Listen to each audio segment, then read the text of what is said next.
You told a story about the Sex Pistols and Malcolm McLaren about discovering that they didn't necessarily want to play. Well, he didn't want them to play. They wanted to play. I mean, his whole rap was. I mean, the story, as I recount in the book, was that I kept reading in the newspapers that no one would book the Sex Pistols because they were so outrageous. And I thought, well, that's a little weird. I mean, people like notoriety, and so I called up some club friend, some promoters that I knew, and I said, "Would you book the Sex Pistols?" And they said, "Well, sure." So I'd go upstairs. Malcolm had an office above me in a crappy office building in the center of London.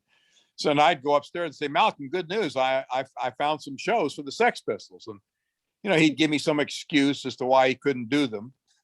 And so I'd go downstairs and I call the promoter and say, "Well, those days don't work. Let's find some new ones." And I go back upstairs and say, "Well, I managed to change the dates." I did this a few times. And finally, he starts yelling at me. Like, don't you get it? I get more press saying the Sex Pistols can't get a gig than they can. And if you get gigs, you're ruining my whole rap. Get out of my office.